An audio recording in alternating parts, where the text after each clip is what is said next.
It's Monday, and that so happens to be the day that I like to talk about monsters. I'm Geoff Arbuckle, and this is Monster Mondays presented to you by Film Seizure.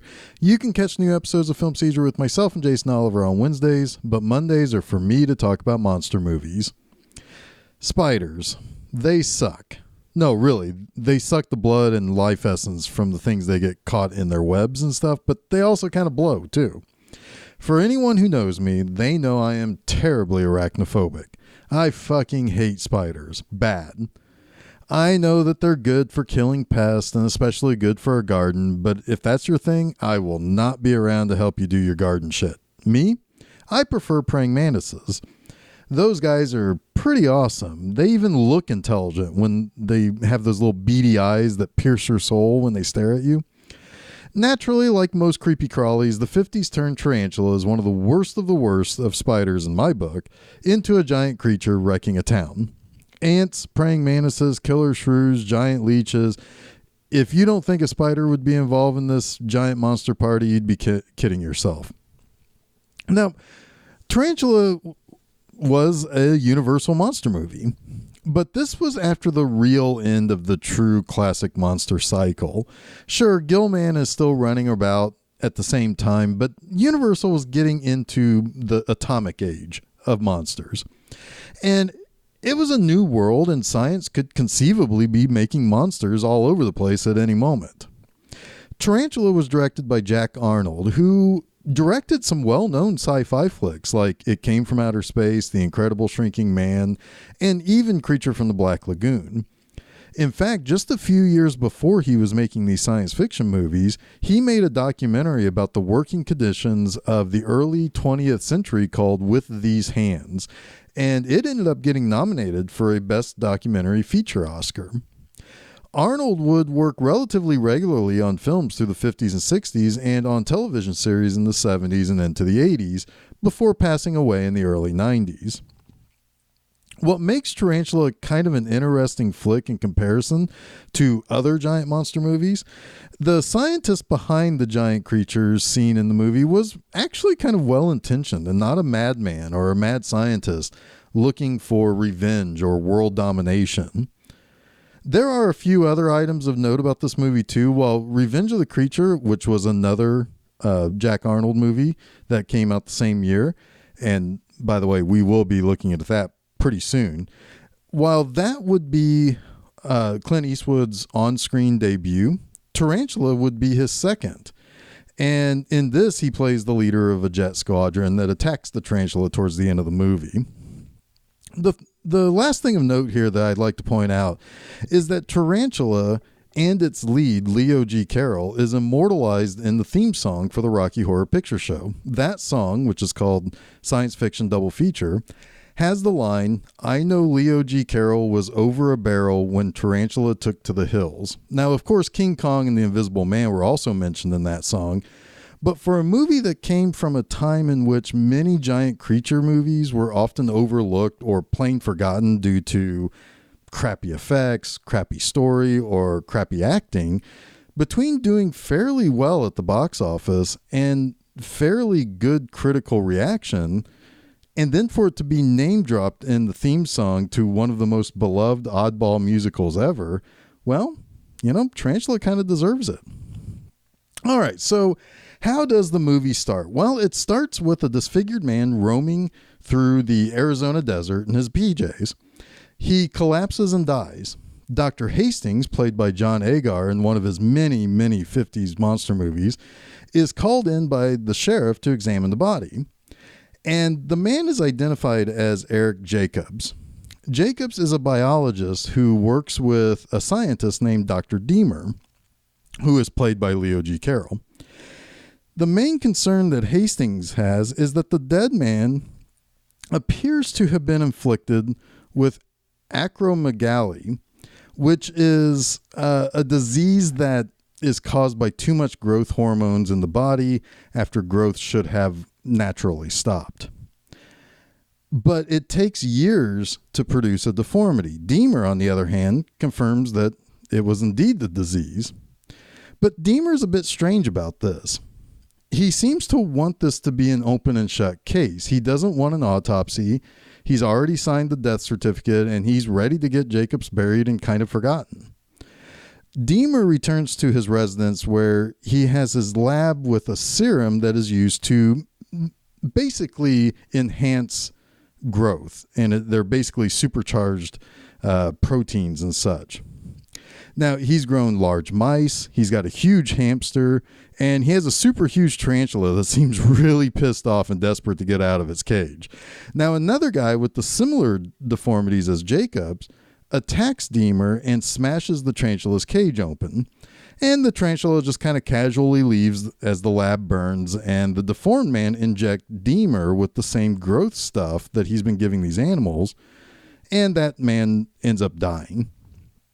The mansion that the lab is at is saved, along with about half the lab, but a lot of the animals are dead. Now, Deemer has to bury the other assistant and basically tries to cover up whatever he can with the authorities. Stephanie Clayton, who's played by Mara Corday, comes into town to meet with Deemer. Now, Corday is a bit of a cult icon.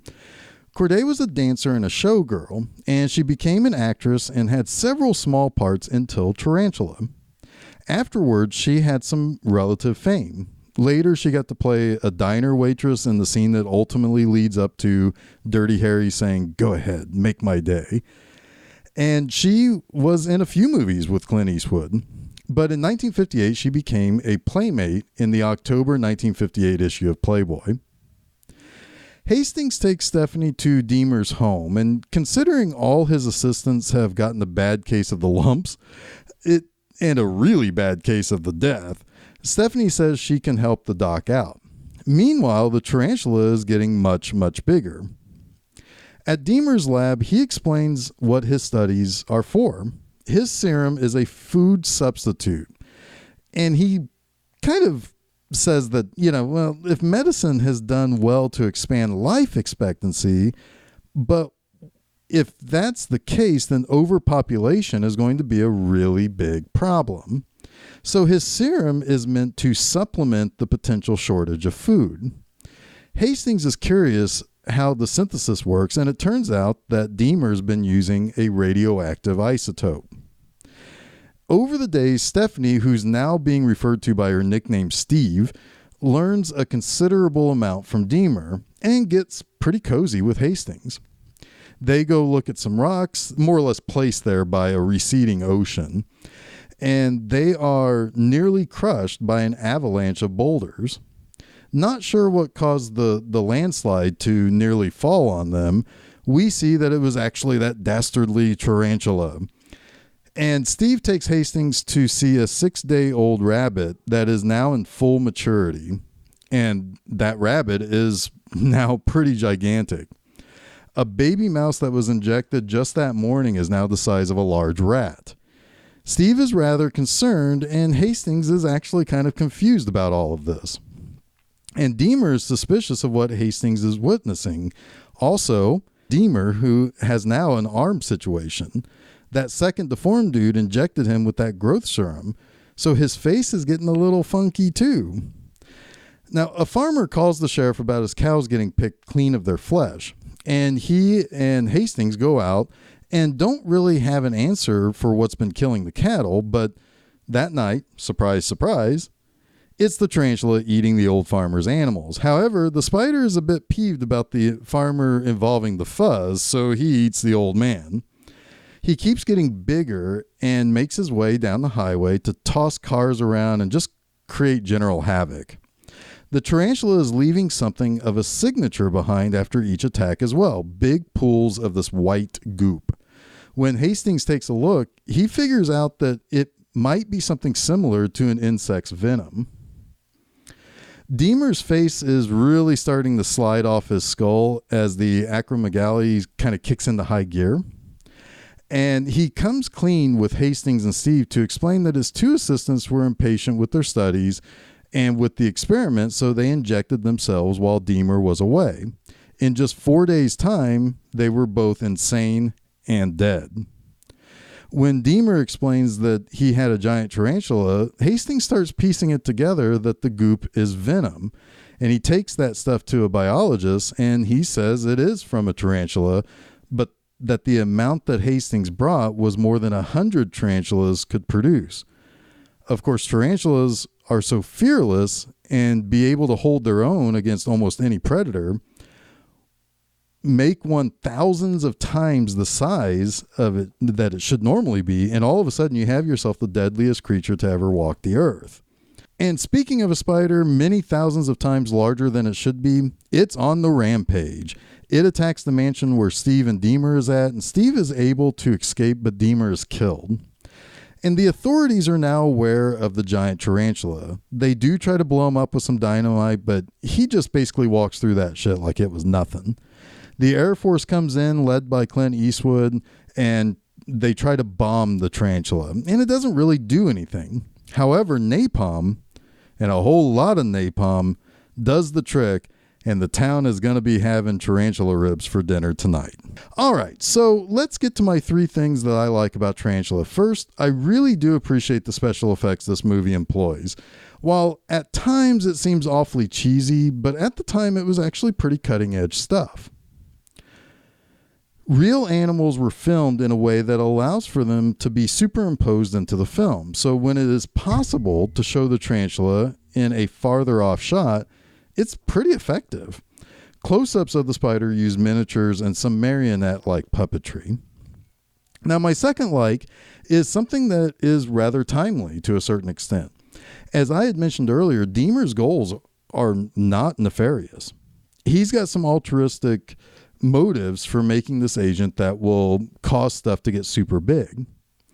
He spouts off some statistics about how population will grow in 20 years and then 25 years after that. Now, the truth is, Deemer is very concerned about population growth and its effects on the world food supply. His numbers, though, in reality are a little off. He says that by the year 2000, the world population would be something around 3.6 or 3.7 billion. He's really only off by about half. Regardless, this is a truly worrisome problem in the world at that time. Science could do a lot after the atomic bomb, but it wasn't quite yet at the solution for feeding every person on the planet. Hell, I'm not sure it's even at that point now. The point is, Deemer screwed up, but it's not because he wanted to rule the world. He just didn't have all the right formulas and used radioactive isotopes to make his thing. Now, finally, while it takes quite some time for the tarantula to become the main problem of the movie, there is a relatively nice, brisk lead-up to the climax. The characters are likable. They are likable because they feel natural. John Agar is a pretty good leading man. Carol's Deemer does some sneaking around and is suspicious acting, but he's not really a villain. Just kind of a fuck-up, actually. Corday is easy on the eyes, and she has considerable charisma that plays well with Agar. The script does a good job of giving people lines that feel natural, but also saves the tarantula for the final 30 minutes. It doesn't go over the top to show the creature off too much. It basically lets it have time to grow and grow and grow into pure nightmare fuel. That wraps up this week's Monster Mondays. Until next week, I'll see you later. And don't forget to check out new episodes of Film Seizure every Wednesday and a new installment of Monster Mondays each Monday on filmseizure.com, as well as places where fine podcasts are found, like SoundCloud, Apple Podcasts, Google Podcasts, Stitcher, TuneIn, and Spotify. You can also check out new posts at my website, bmovieenema.com, each and every Friday.